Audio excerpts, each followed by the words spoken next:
Welcome to the World Builders Anvil, episode 157, Inspiring Archeological Ruins and How I Use Them. Don't know where to start building your fantasy world? Do you need more? Does it make sense? Forget any worries and become a crafter of imagination.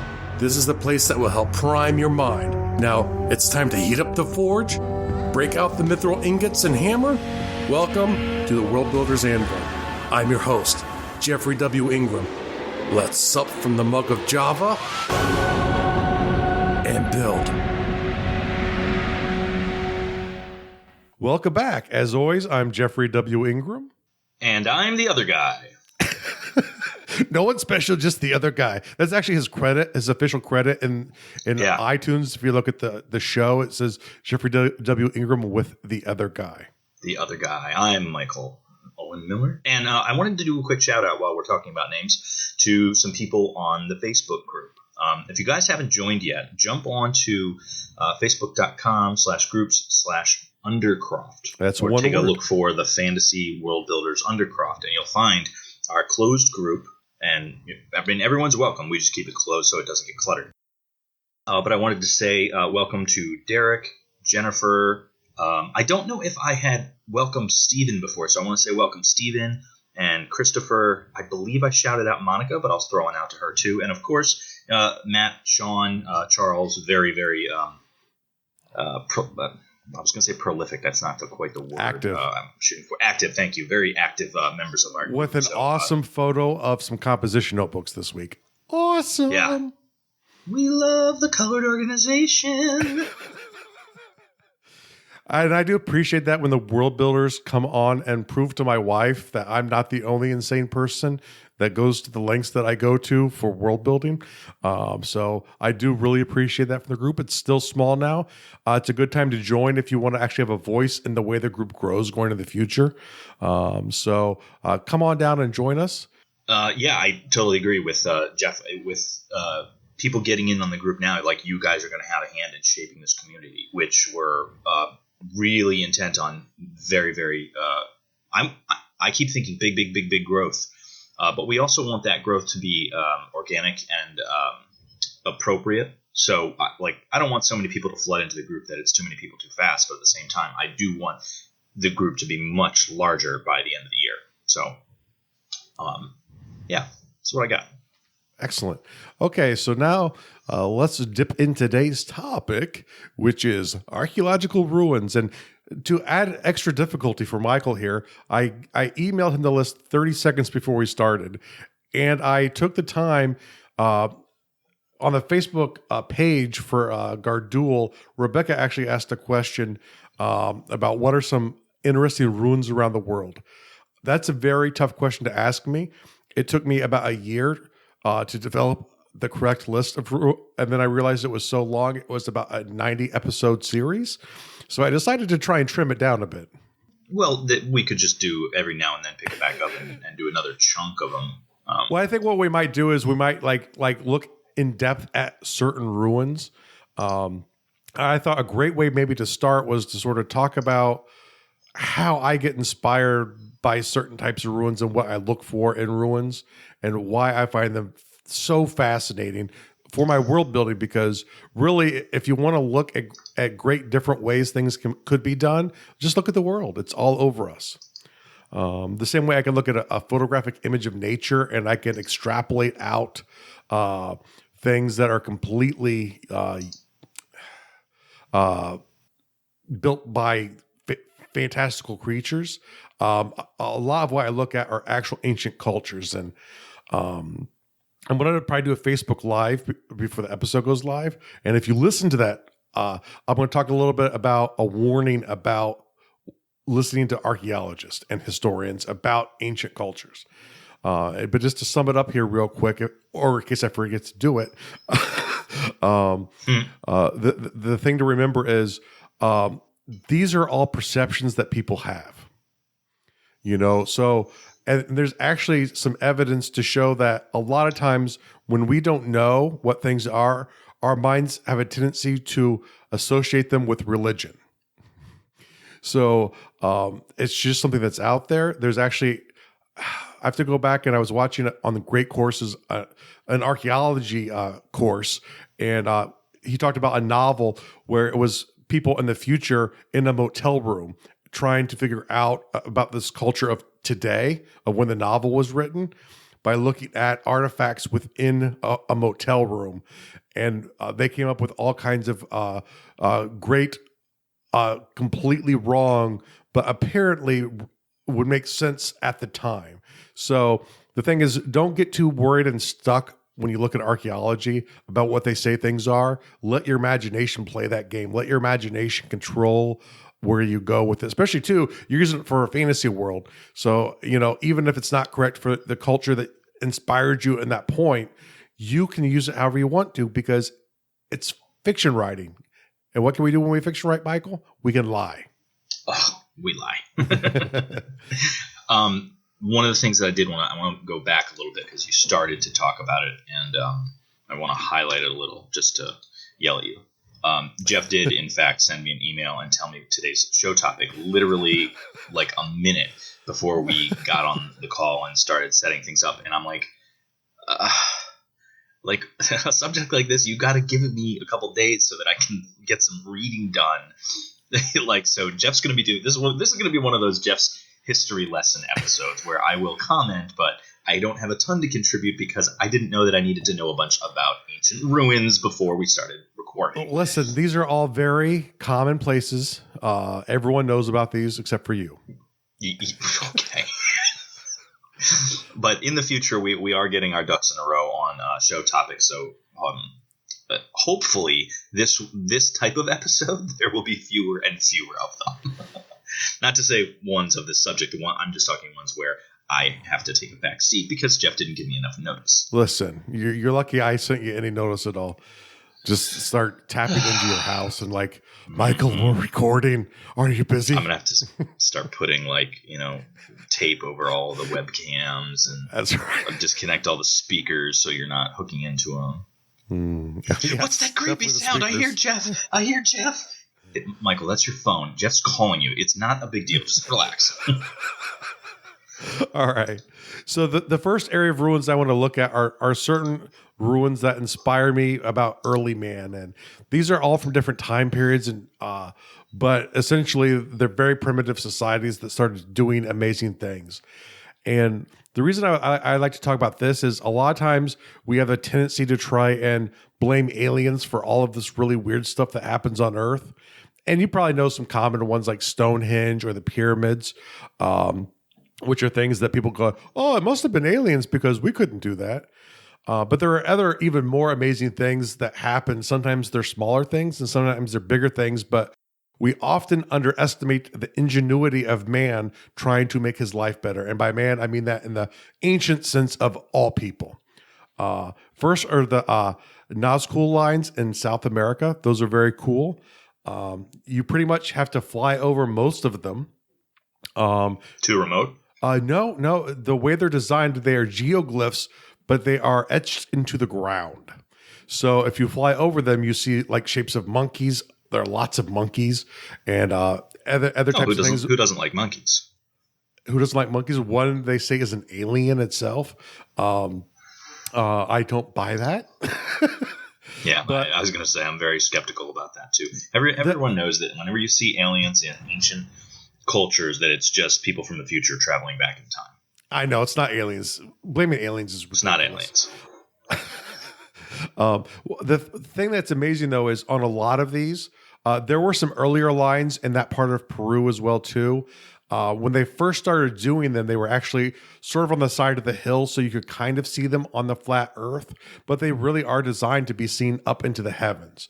And so, like I was saying a little bit earlier, we assume it's a message to the god to show the cool stuff down here maybe, or maybe it's a way of doing a sacrifice. I do believe they believe most of these areas are really ritualistic walking spots that were designed to create these glyphs. So they are an amazing thing. If you go to the show notes, I'll try and put links to all of these, unless Michael deletes them again. Oh yeah, I love it. It's one of my favorite things when you do a whole lot of work and I get rid of it. Nothing fun here. Check out those lines. It's an interesting thing because it's kind of like religiously, as a culture in the West, we're very biased on what we think religion is. And it's this thing that you do in this building. It has to do with this book that you read stuff out of. And the book has a lot of meaning and wisdom that's important to us because of the words that are in them. And when you go across the world for religions, it's not always true. Even ones that have great libraries, like if you go to the Hindu religion, they have these great massive libraries of books, but it's the sound of it that is important. So you can have a priest actually giving you a religious ritualistic saying that is said precisely the way it was back in the Bronze Age, but he does not even know what it means. And you can actually, even if you look at religion, you can see where in the West that sense was developing until the Reformation. All the sermons were in Latin, and it was important to say it in that language, not in a language people could understand it before the Reformation. So, but because for so long we've been influenced by modern Christianity, we lose track of different approaches. So, and the other one being that not most, but there are lots of religions that have their important ritualistic spots not inside of temples, but outside. So you go to a spot to do something. Maybe you build an altar at the spot, but it's not encased into a building. That's not just a Western idea, but that's a common belief that I think we have. And so that's why I really love these lines. They're probably religious, but remember the motel when I say that. And also, but it's just like they're outside. They're these amazing things that you can fly over. Some of them are huge. And they're just really cool to look at too. And it kind of shows you the symbols that were important to that culture. Now the next one is one of my favorites, and Michael knows this one, obviously, Catalhoyuk. And I do want to apologize to every non-Bedracham speaking culture as I slaughter words from your language today. Because this one is a site, it's a city site inside of Turkey, modern day Turkey, that the thing was interesting was it broke down this idea that you needed agriculture to have cities. So this city developed without agriculture. It was a hunter-gatherer society, and the hunter-gatherers would bring all of the food back to a central source. And so they would control the hunting plains, but they kept bringing the food back to the city. And then after a couple of generations, the agriculture spread from Mesopotamia up to them. But there isn't evidence of agriculture in the earliest parts of this city. And that's just another thing. And beyond that, too, there's evidence of trading of all the way out to India, which is another thing that wasn't supposed to happen back in the Neolithic age, where you didn't have these big trade routes. And it's total bupkis. Humans, as long as they've been around, have been trading. And if someone has something they want and they find out about it, they will go to great lengths, to great risk to bring that stuff home. And now the third one I want to talk to is a boat wreck.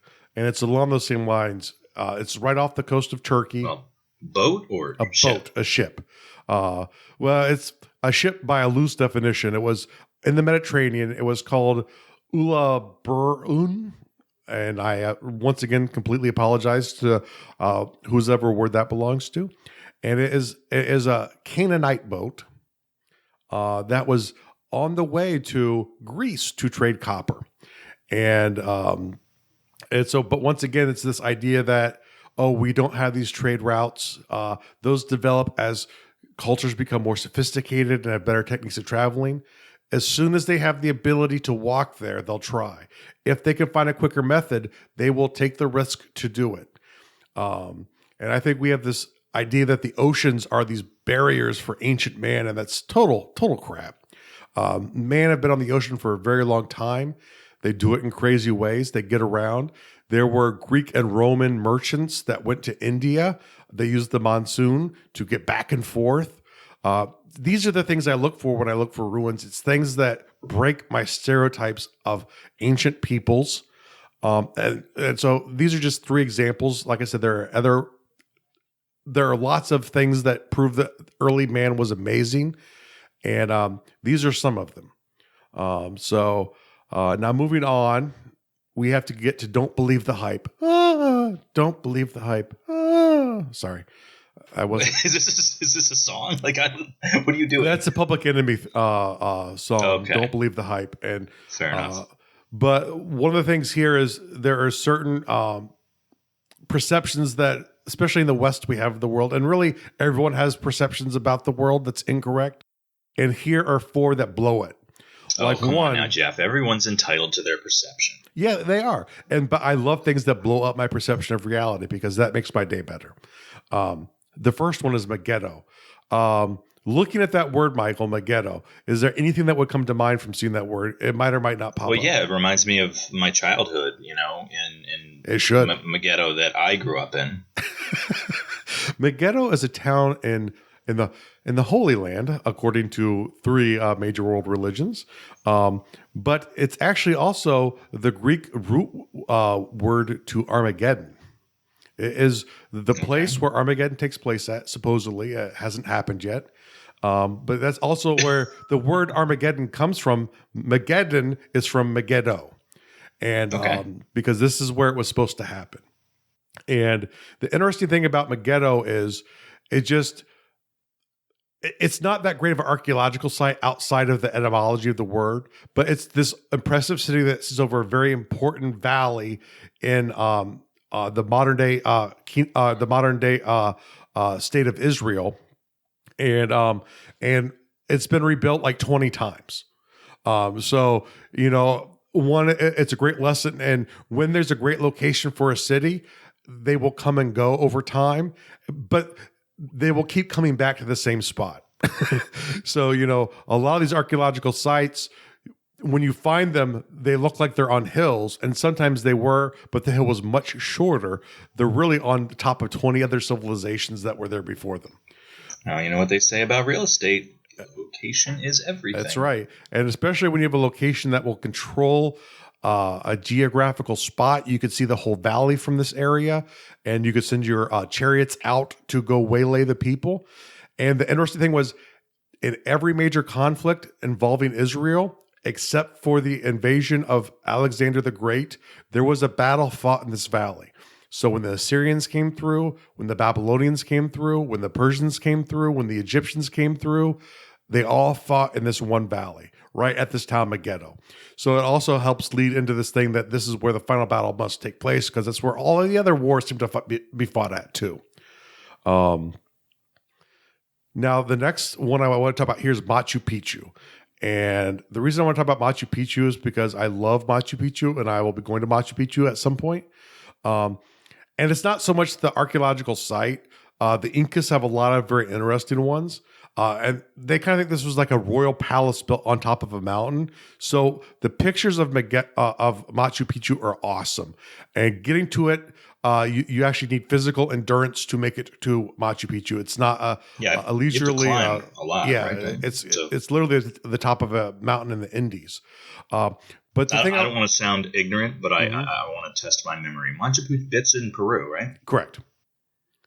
Yep, it was a royal place for the Incas to rule from, and it was kind of near the middle of the empire.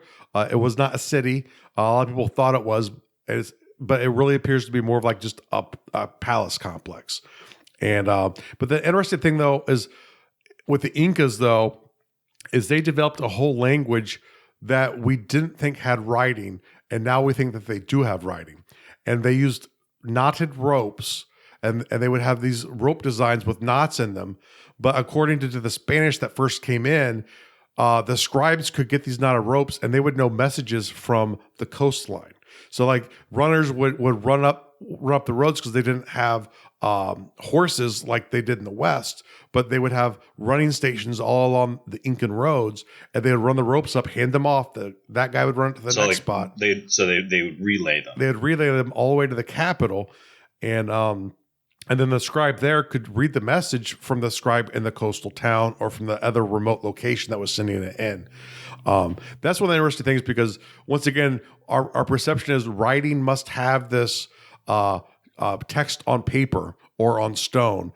And cultures come up, especially when they're isolated and they don't have the influence of, the Egyptians or the Mesopotamians to give them the idea to do it on stone.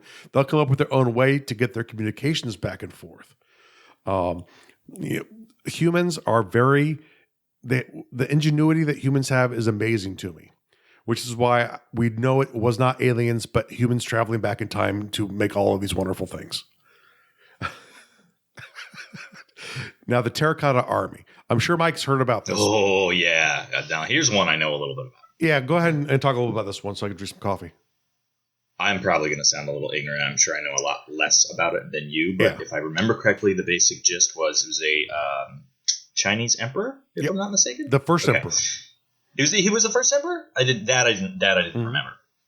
And I could be wrong on that. It reminds me of the Egyptians, because the Egyptians would bury themselves with a great deal of stuff, and this guy took it to an extreme. I want to say that his reasoning was to protect him in the afterlife, or was it to protect the tomb so things wouldn't be stolen from the tomb? I think that's one of those things that we guess at, but we don't really know. But I would assume to take with him to the afterlife. Okay, so basically, this guy had himself buried with terracotta warriors. So if you're unfamiliar with terracotta, it's kind of like a clay, and there were full-sized warrior statues made out of terracotta. And it's believed that an individual soldier was probably responsible, or at least had an artisan relatively responsible, for their visage, because they all look different. It's not like they, whatever would have been their equivalent of mass producing a bunch of terracotta statues would have been. They all have individual looks. So it's believed that it's his entire army. What was it, more than, was like 600 or 1,000? Or I forget how many there were, but you actually kind of got to the key point. Yeah. The reason I find it amazing was they took the time and care that it's not like we have one form for our spear soldiers, one form for our crossbow soldiers, one form for our mounted soldiers. Like Michael said, they're all unique people. It's like they literally either modeled the soldiers or they grabbed people in town and modeled them. Who knows? But the thing that blew my mind about this was not just the scale of it, but it was actually the detail in it that really makes this one amazing. And I will definitely go there someday too. I'm sure we'd have to look this up to find out what it was like to first discover this. But imagine being the archaeologist. I mean, because this was all underground. Like, this was buried. And, cracking open whatever, room or, chamber that this was in, and seeing hundreds of standing soldiers in the darkness, that whatever light they would have had, a lantern, a flashlight, maybe just a torch, and suddenly seeing hundreds of men in front of you.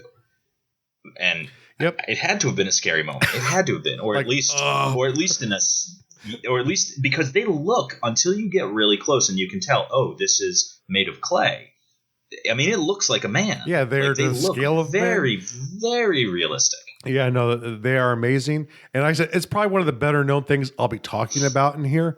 There's at least one that I think is probably more famous, but it's not so much because they're famous that I want to talk about. It was the individualness of each of the soldiers that's really the inspiring thing to me. Is like, think about how many more he could have created if they were just like, we have 5,000 spearmen, but it's all like the same stamped out thing. And China was very big on that. That's the reason why they developed weapons at a different pace than the West, was because the West wasn't big into molding and creating sort of stamps to push out arrows, to push out crossbows. But China did a lot of that kind of stuff. But in this one circumstance where it was important, the level of detail is immaculate and makes it definitely a very inspiring thing to think about. The next one on the list is the Great Zimbabwe. And this one I love because, especially not so much today, but definitely, even 50 years ago, and you go back beyond that, the thought was civilization came out of a few cradles. You have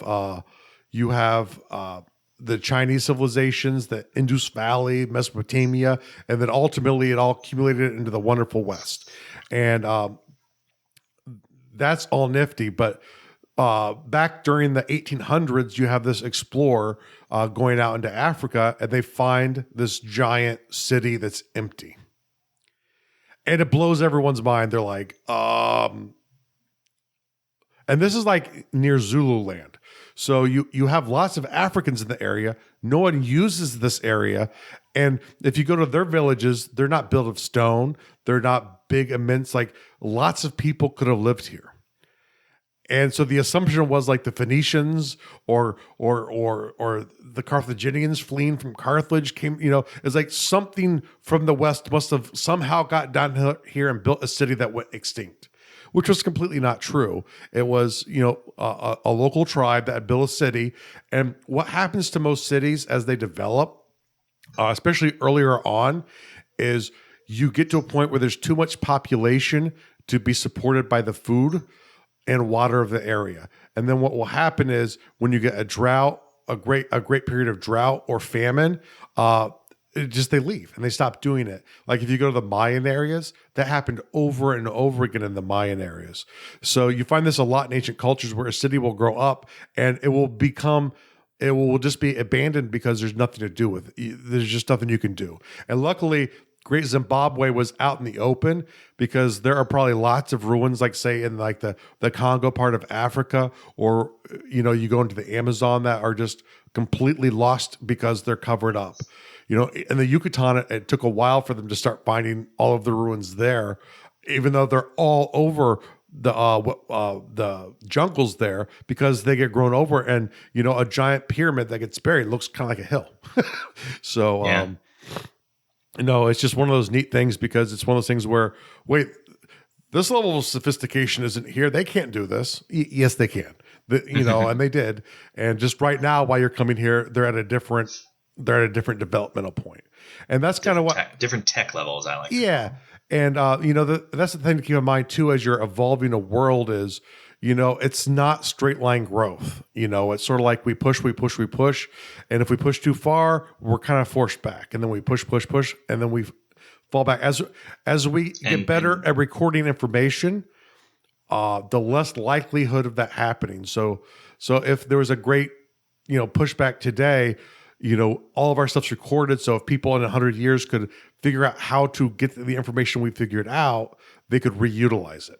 So, and we've talked about it before where, you've got the growth of a culture, but if the culture dies out or if they're conquered or whatever, sometimes their knowledges, their technologies, their processes get lost in the shuffle, and then they're lost to time and sometimes lost forever. Yeah. We've discussed before about things like Greek fire and the old the concrete, the recipe for concrete. Yep. We still don't know exactly what was it. Roman concrete? It was Roman concrete. Yep. Yeah, we still don't know exactly what Roman concrete was, the exact process of it. And sure, we have concrete today, and it works just fine. But you can go to Rome, and there's streets that are still there, that have not eroded, that haven't, disappeared. Literally, like the Romans back in the day with chariots, like rolled those roads, and these days cars drive on them because they're still there. Well, and the irony is we don't know the exact methodology of how they created the concrete, I don't think, unless it's been discovered recently. But they kind of know the materials in there. But the thing is, up until probably the last 20 or 30 years, it was about the time our concrete got to the same level, of being able to use it, in the same ways as the Romans did back in blah, blah, BC. And I think it might be a difficult comparison because I think like these days our goals for such masonry is different. I think theirs was all about durability, and of course, because you don't want to have to do it again. Yes. Build it right like the first time. And in these days, it's construction materials are more about lightweight and structural integrity first before the durability of over having something last over time. Yep. Like they'll be like, this will be good for 30 years. Like 30 years is not a lot of time, really. Like, but by then they're going to want to change the look of it anyway, so they can change it down the road. Whereas the Romans are like, let's just build a building here, and or it'll be even more here for subtle all stuff of like the time. sewers, or they would pour the concrete to make harbors. That was definitely one, like the preventing the water from penetrating the concrete is not easy, and that's one of the last things we refigured out how to do from Roman concrete. The great thing is like we could keep looking at it to go, how the heck, and keep trying different ways to approximate it. It's like we could tell the materials, but not the actual process. So, but one of the biggest things that made it strong, though, was they used volcanic sand. So, I was going to say that. Yep. Yeah. But so there's a tip too. If you want strong concrete in your world, put it near a volcano. So it's after Zimbabwe. So now we're going to build differently. And some of these, like Machu Picchu, could probably be here as well too. I like when I find archaeological ruins that are done differently. And there's one I don't have listed here, which I forget the name of it. It's another one of those Anatolia, Asia Minor / Turkey ruins. And the neat thing about that one was there were no roads. So like houses would be stacked on top of each other, and you'd have to go through houses to get through the town. Because where we're going, we don't need roads. Yeah, but you know what? An early that was a development. People think roads are it's an easy concept, and there might have even been good logic for doing it. Like maybe, like I know one of the arguments for the town was the people had big animals that would come around, and they would maybe attack the people in the town. So essentially, you couldn't walk straight into the town. You'd have to get up onto the first level of roofs, but you'd use rooftops and buildings to maneuver the town. There were no roads at all. So that's a very interesting one, which I apologize because I don't remember the name of it. Petra. This is one that most everyone knows, even if they don't know the name. Would you like to tell them why, Michael? If I remember correctly, is this the one from Indiana Jones? Yes. Okay, so this is from if you have watched the Last Crusade, this would be the city. And I mean, in the movie Indiana Jones, they only show you like one building, and it's a rather famous one because of its real ornate. The treasury. I don't know. Is that what it was? It was the treasury. There's a big giant globe thing at the top, which people for years thought was gold in there. So there's like bullet holes all over it from like local tribesmen going past shooting it, trying to get the gold to fall out. Yeah. But yeah, there's actually a whole city built this way where they've got it carved into the side of the mountains. So you can take it from there. Yeah. So the interesting thing is like at the base level of the city, and if you remember the scene from Indiana Jones, they're kind of coming through this very narrow canyon, and it opens up to this building, but there's really a whole city carved into the mountain there. And most of the stuff at the bottom level, like they call the building the treasury, they have no idea what it actually was. I think the current thought is the lower level buildings were mausoleums.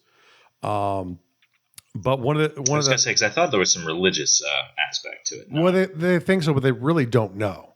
And it's really, archaeologists will admit that it's conjecture. The few things they know that are interesting is because the area they're at in Jordan, there's not a lot of natural rainfall right where they're at, but it's in flash flooding areas. So beyond this sort of uniquely built town, the way they gathered water was they built in systems. So when you'd have flash floods, it would get pulled into reservoirs so that they could use it throughout the year, and which also made traveling dangerous. Like they believe through that canyon that people used to go there today was not the major entrance into the city. It was, they think, a ceremonial entrance into the city. But the problem is that's one of the main avenues of the water to flash flood in there. You don't want to get caught in the flash flood in that little canyon. No. That's not going to be a good day. But Petra is an awesome city. Actually, in my world, I have an Orcan culture. It's funny because in this area, my mountain orcs, essentially their structures are these essential home / villages that don't have roads.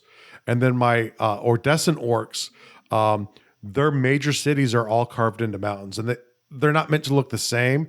And they're really carved into and up a mountain and then come back out to the outside.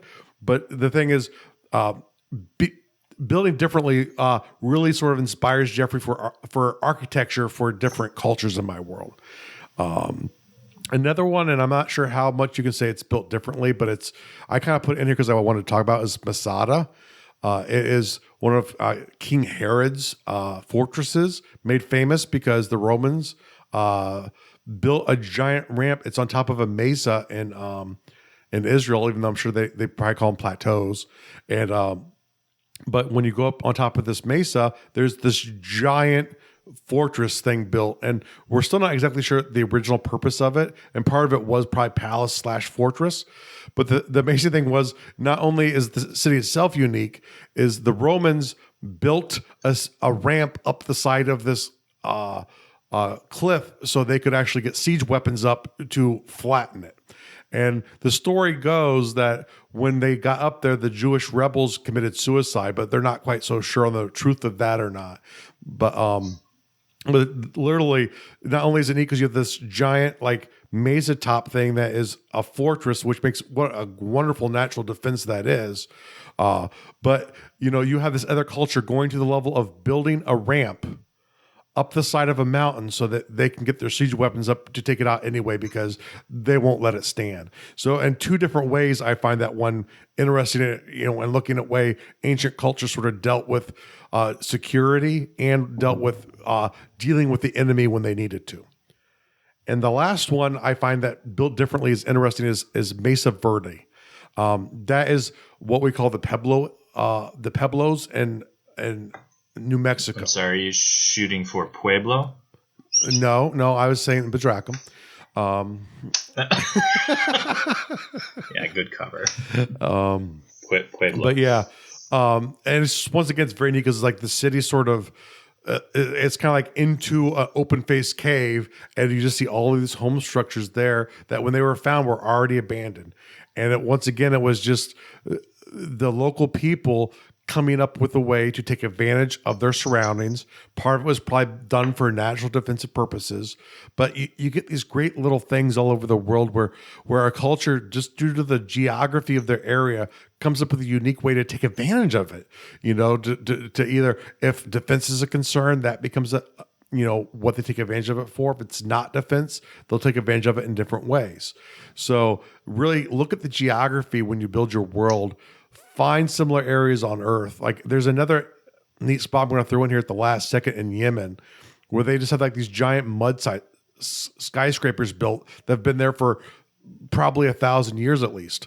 And they're several stories tall, and they were used by way pre-Islamic times. They existed down there because Yemen was a major port area that the Greeks and Romans would go down to on their path to India. And so there's just this neat archaeology all over the world. So take some time when you're creating architecture for an area and find similar spots on Earth and just look at what the people who lived there did. And then you take some mental steps like, if is defense really important? Because that will usually predominate where cities are built. Like the Etruscans would always build their cities near strategic spots on top of hills, always. And the Romans didn't do that. That was an Etruscan thing. So you get these great ideas when you find different spots along the world. And this is a really, really minor basic point, something just to keep in mind. Keep in mind, like physically where a culture is. So, okay, well, these guys are near forest land. These guys are near desert style, land. Understand the materials they have access to. Like they're not going to have truckloads of wooden built houses if there's no wood nearby.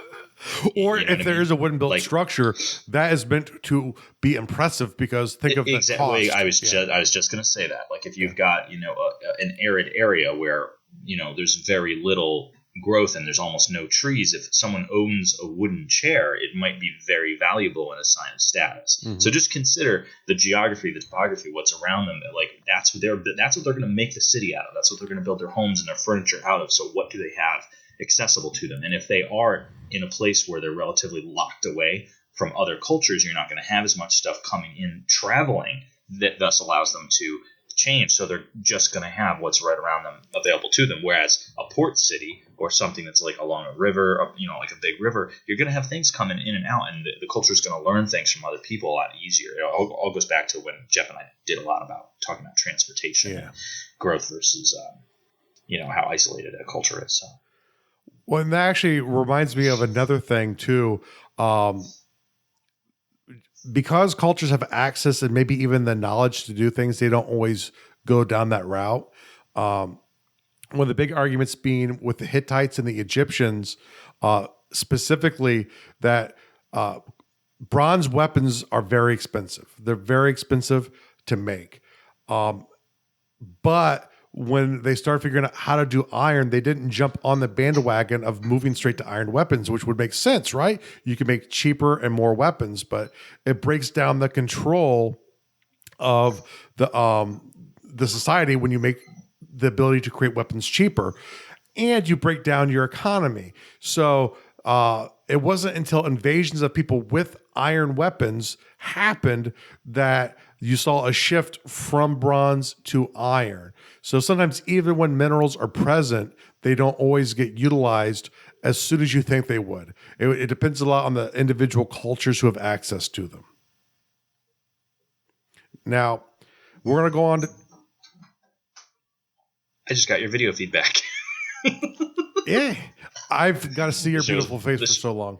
The show's like over and your video feed finally came back. Well, not quite yet. We're going to wrap up very quickly going over amazing ruins.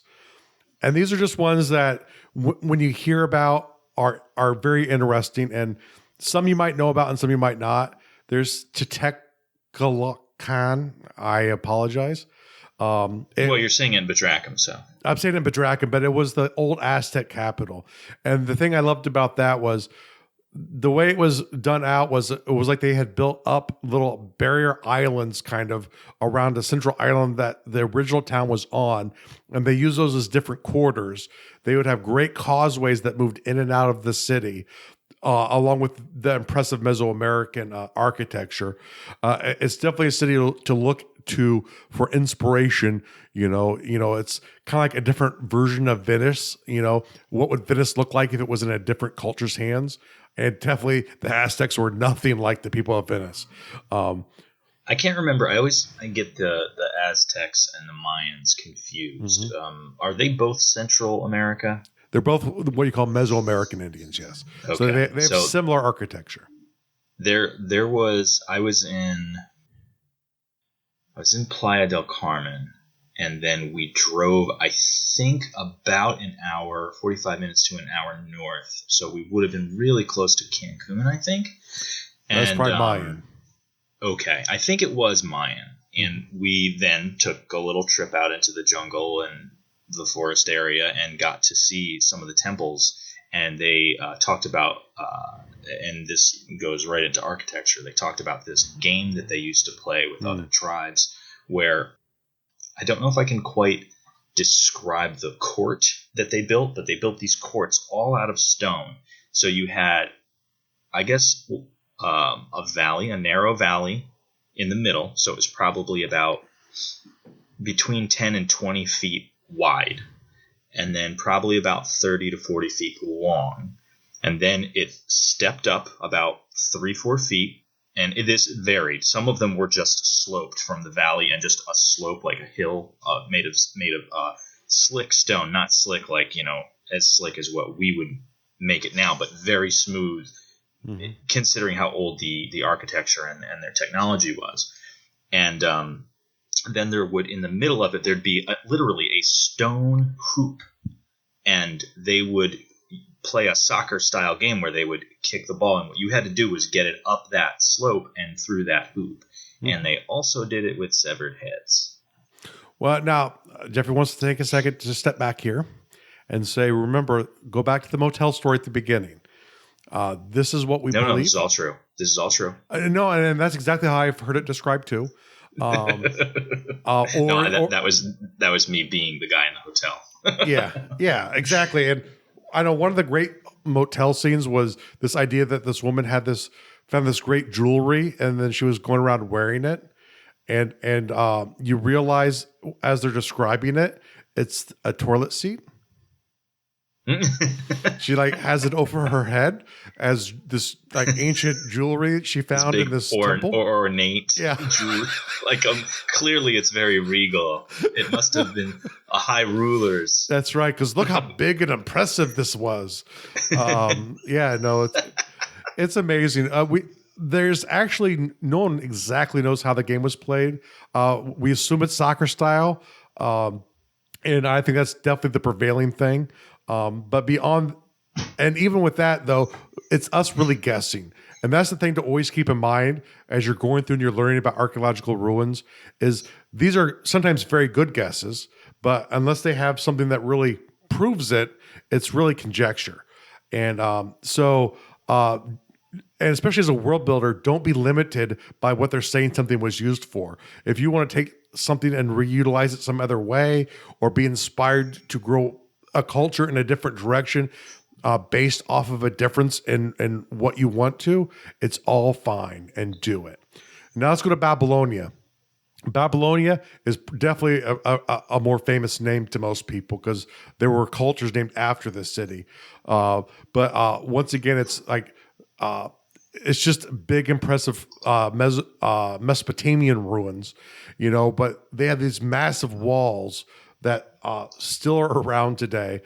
They had massive hanging gardens, which we actually don't know what they look like, which is kind of annoying. There's a lot of ideas and theories, but we don't really know what they look like. And then the last one, I have a couple listed here, but when you get into South Asia, some of the temples are amazing. Angkor Wat, I think is the largest temple in the world. I don't know if that's still true today, but it definitely used to be, if it's still not. And it was a Hindu temple that was turned into a Buddhist temple, I believe in Cambodia. But just they use different shapes than what you're used to seeing in the Western world. So when you and I have Buro Budar, which is another one, which is another, I think that's a Buddhist temple, but it's really cool going out and looking at Hindu architecture. The kinds of details they do are a little bit differently. The pagodas themselves are usually interesting, but just, look at Hindu architecture for good, different ways to do ancient stone architecture. I mean, because obviously you can go out to like China and Japan and see interesting different types of architecture, but stone wasn't as prevalently used in those architectures as they were in South Asia or in the West. So they had a lot more wood to be used. So, but those are just some amazing areas, and there are a lot more I could put in. This is my trimmed down list. And what we might do is once in a while, like take and do a deep dive into a ruin. I'm not sure. Let us know if you go to facebook.com/groups/undercroft and join. You can get feedback on if this is the kind of stuff you'd like to know more details about. Really cool ruins. This makes me want to do the Terracotta Warrior to get back into that. Yeah. And it's such a fun one. Yeah, no, that is a super fun one. And my advice is, if you're like me and you like using archaeology to be inspired, watch the Amazon and not the website, but so like if you go to gardul.com/Amazon, that's not what I'm talking about, but you can do that too if you want to help support the show. But the actual Amazon River Basin and that giant rainforest down there, because that's one of those areas where Westerners just assumed that there was nothing there because it's this jungle and who could do anything there. Well, there's definitely evidence in the western portions of the Amazon, and I think they're finding more and more all over the Amazon of these civilizations that have grown up and then been swallowed up by the Amazon after they've been abandoned. So watch the Amazon. I think over the next 10 years, there's going to probably be some exciting discoveries from there. But South America is just another great place to go to for unique ideas because they didn't have the influence. Like if you go to Europe, Africa, Asia, they had connections going back a really long time with each other. So they've influenced each other's development to different levels. South America had much less contact. So when they came up with things, it was a novel interpretation of it. So definitely South America is a great place to check out. Mesoamerica, even, there's pyramids in North America. If you go to St. Louis, who knew? But there's a lot of amazing places all over the world. Look at these different cultures and when you're trying to flesh out a world and you're looking how to utilize it, find similar places on Earth and start researching the ruins of the area and let your imagination fly. Yes, and the world building task for the day is pick one ruin on the list I have here. And if you don't remember, go to garduel.com/Amazon. What the Jesus? I mean, go there, but and after you go there, go to the show notes at garduel.com for episode 157. I'll put a link to the show notes in the show notes. I always do. And pick one of the ruins and sit there and go, okay, where's a geographical match for this? If I look at these ruins, how can that inspire? Take one thing and let it play with it with your culture you've created there, and let it influence it and see where it takes your mind. And now for real world task of the day, Michael. Real world task of the day. I actually hadn't thought about this, so let me generate something here. I would say we're getting ready. We're getting ready to move into spring. I realize it's still very much winter, but my wife and I are doing a lot of spring cleaning style tasks. I have gone through all of my, pretty much all of my wardrobe and gotten rid of a whole bunch of stuff that I don't wear anymore. We're doing a little bit of work in the kitchen, so we're getting rid of stuff from the kitchen. So I'd say go through the house, do a little spring cleaning, so that when actual spring arrives, you have less cleaning to do then. And I also want, as a person with allergies, let me chuck in here for a second.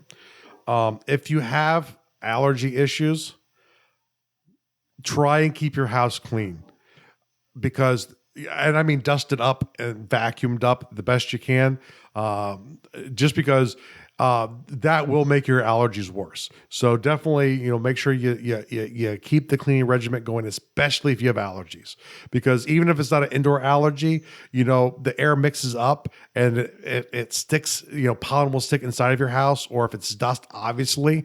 But, if you go through and make sure you just keep cleaning a room at a time, it'll help with your allergies too. So I figured I'd just chuck that in there as well for all those other allergy people out there. Thank you so much for listening to the World Builder's Anvil. We would love it if you would share the World Builder's Anvil with 2 of your friends, and so would they. If they are unfamiliar with podcasts, then you get to introduce them to the wonderful world of podcasting by showing them Stitcher or iTunes, or, best of all, just send them to our website, www.garduel.com. That's GARDUL.com. Now strike while the mithril's hot.